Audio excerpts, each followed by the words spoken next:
जैवविविधता उद्यानाबरोबरच आता आपण पाहतोय राष्ट्रीय उद्याने म्हणजे काय. वन्यजीव संरक्षण व संवर्धन करण्याच्या उद्देशाने काही महत्त्वाची क्षेत्रे राखून ठेवलेली असतात.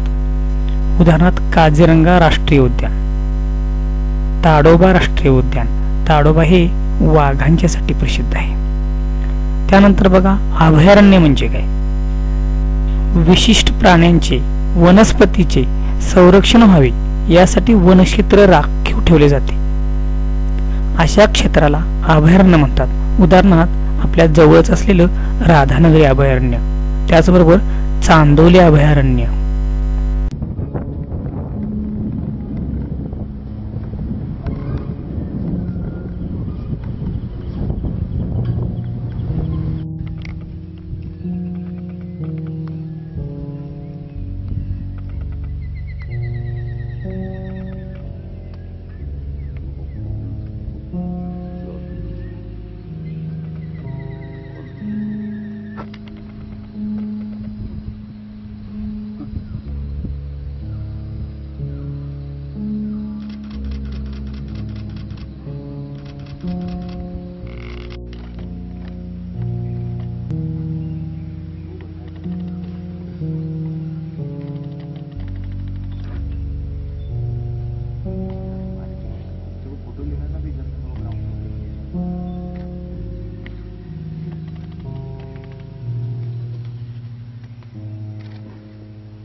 आहा 1 2 3 4 5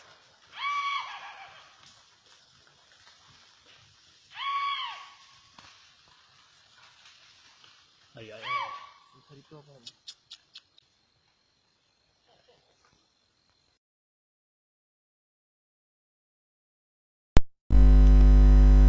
सातारा जिल्ह्यातील मायणी तलाव हा रोहित पक्ष्यासाठी प्रसिद्ध आहे.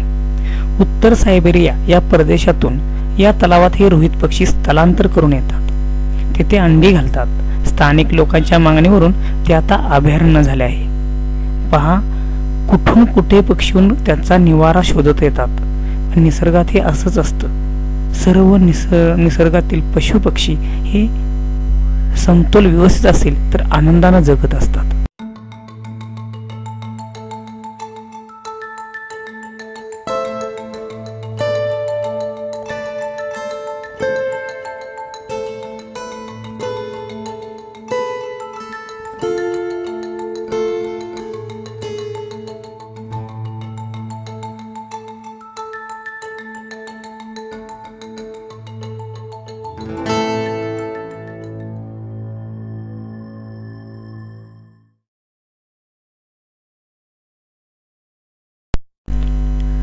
दुर्मिळ होत चाललेल्या प्रत्येक प्राणी आणि सजीवासाठी शासनाने काहीतरी वेगवेगळे उपक्रम राबवले आहेत. त्यामधीलच सोलापूर येथे नानच येथे माळढोक पक्ष्याचे अभयारण्य आहे. हा पक्षी त्यांच्या डौलदार चाळीमुळे प्रसिद्ध आहेत.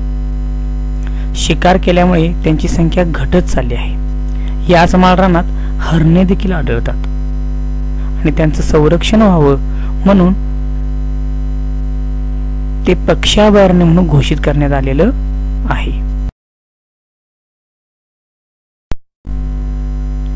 पुणे अहमदनगर रस्त्यावर मोराची चिंचोली हे मोरासाठी प्रसिद्ध आहे. येथे सुमारे 2500 मोर आहेत. या गावात मोरांना अभय मिळालेले आहे आणि योगायोग पहा की भारतीय पक्षी म्हणून मोरालाही मान्यता मिळाली आहे. मोर हा डौलदार दिसतो, त्याच्यासाठी या गावानं खूप मोठं योगदान दिलेलं आहे.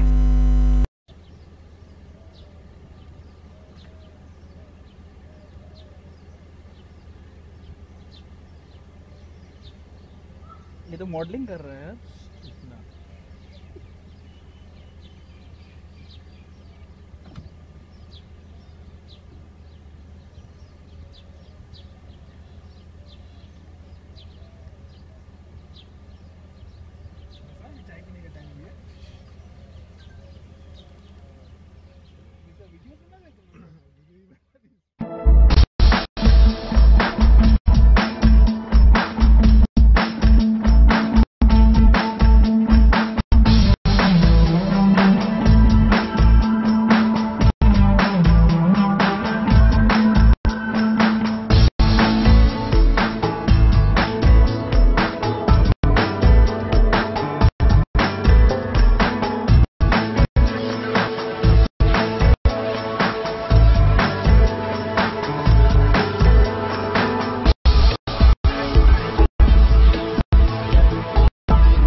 वन संरक्षणाचा विचार भारतीय संस्कृतीमध्ये फार प्राचीन काळापासून झालेला आहे.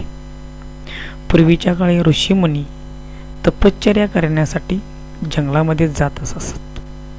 त्याचबरोबर शिक्षण घेण्यासाठी मुलं गुरुगृही हे जंगलामध्येच त्यांचे आश्रम असत. भारतीय संस्कृतीमध्ये वन संरक्षणाचा विचार झालेला आहे.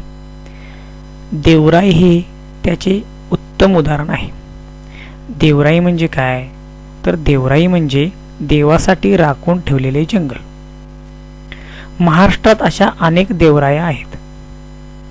मध्य प्रदेशात आढळणाऱ्या देवराया म्हणजे शरणवने होत.